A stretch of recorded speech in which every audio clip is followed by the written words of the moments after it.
एक ऐसी श्रापित मूवी जिसकी स्क्रिप्ट जिस एक्टर ने पढ़ी उसकी मौत हो गई। जी हाँ, आपने भूत प्रेत और आत्माओं से जुड़ी कई फिल्में देखी होगी, लेकिन क्या आपको पता है एक नॉर्मल सी स्टोरी की स्क्रिप्ट असल में श्रापित साबित हो चुकी है।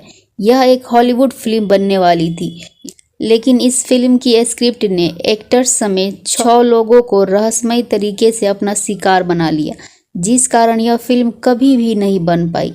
इस फिल्म का नाम है अटूक, जिसे इसकी विचित्र मिस्ट्री के कारण कभी पूरा नहीं किया जा सका, क्योंकि जिस भी एक्टर ने इस फिल्म में हीरो का रोल करने के नज़रिए से स्क्रिप्ट को पढ़ा उसकी मौत हो गई। सुनने में यह बात अटपटी लगती है, लेकिन यह सच है। शुरुआत में लोगों ने इसे महज एक इत्तेफाक समझा, लेकिन जब एक दो नहीं बल्कि 6 एक्टर्स की मौत एक के बाद एक होने लगी तो पूरी फिल्म इंडस्ट्री समेत लोगों के होश उड़ गए। कहानी की शुरुआत होती है कनाडाई लोकगीत से। उस लोकगीत की कहानी के मुताबिक एक खूबसूरत लड़की अलास्का की पहाड़ियों में घूमने आती है। तभी वहाँ एक नौजवान को उस लड़की को देखते ही प्यार हो जाता है। जब वह लड़की वहाँ से जाने लगती है तब वह नौजवान उस लड़की की गाड़ी में छुपकर बैठ जाता है और न्यूयॉर्क शहर पहुंच जाता है। धीरे धीरे अपनी मेहनत के बल पे वह एक बड़ा आदमी बनता है। उसकी गिनती शहर के नामी लोगों में होने लगती है, लेकिन अंततः वो लड़का उस लड़की के प्यार में इतना पागल हो जाता है कि वह अपना सब कुछ गवा बैठता है और उसकी मौत हो जाती है। न्यूयॉर्क पोस्ट के मुताबिक इस लोकगीत पर 1963 में एक नॉवल भी लिखा गया, जिसका नाम था द इनकम्परेबल अटूक। इसे मोर्डेकाई रिचर्ड ने लिखा था। 1977 में एक कनाडाई फिल्म डायरेक्टर नॉर्मन जेविसन ने उस समय के मशहूर स्क्रिप्ट राइटर टॉड कैरल को इस नॉवेल पर फिल्म की स्क्रिप्ट तैयार करने का काम दिया।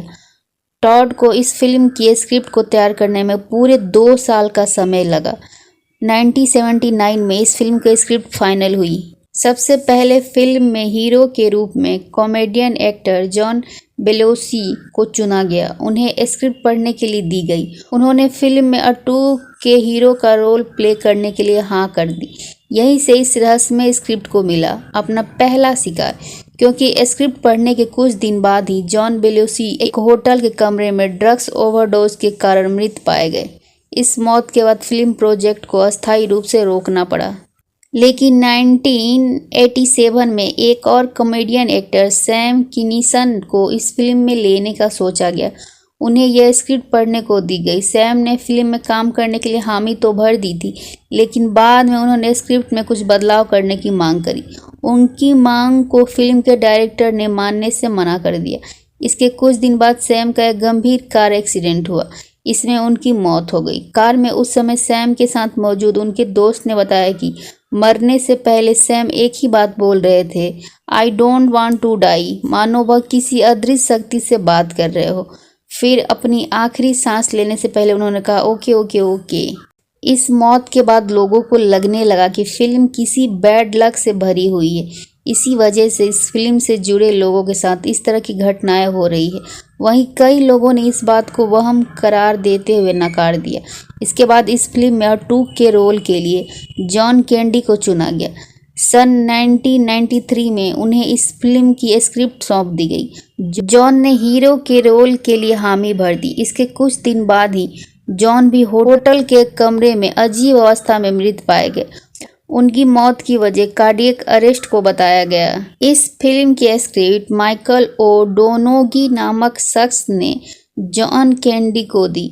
इससे पहले इसी शख्स ने यह स्क्रिप्ट बेलेसी को भी दी थी। इस दौरान माइकल ओडोनोगी ने भी कई बार स्क्रिप्ट को पढ़ा था।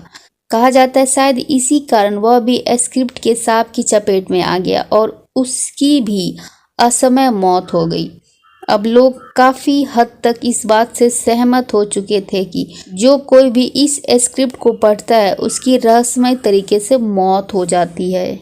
इसके बाद स्क्रिप्ट में बदलाव करके उसे एक्ट्रेस क्रिस फाले और जॉन हार्टमैन को पढ़ने के लिए दिया गया। दोनों ने फिल्म में काम करने के लिए हामी भर दी, लेकिन पहले फाले फिर हार्टमैन दोनों की भी रहस्यमय तरीके से मौत हो गई।